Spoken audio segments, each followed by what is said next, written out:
Jenom připomenu, že tohle trošičku potom začal být problém za husitů, kteří nechtěli ty rytíře zajmout, ale spíše zabít a v rané fázi husitské revoluce plno těch bitev vyhráli ty husité na tom, že v jednu chvíli ty rytíři si řekli, že jim to nestojí za to se nechat zabít od nějakých sedláků a raději odjeli. A ty husité tedy mohli potom třeba táhnout dál a dobít nějaké město. Ale to byli barbarští kacíři. Ano, pro některé rytíře rozhodně ano. A k tomu rytířskému pásu ještě řeknu jednu věc. Od toho, že rytíř dostal při svém povýšení na rytíře ten pás, tak se tomu aktu, tomu skutku říká pasování. Proto tedy je to ono toho rytířského pásu. Tak, tady pan Aleš si také nasazuje Kyris, ale pod ním má zajímavou věc, to je takzvaný varkoč.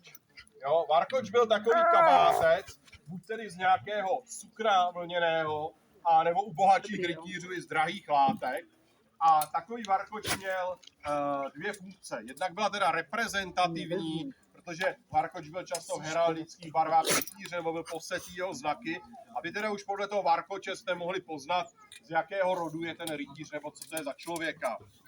A druhou věcí bylo to, že varkoč kryl většinu zbroje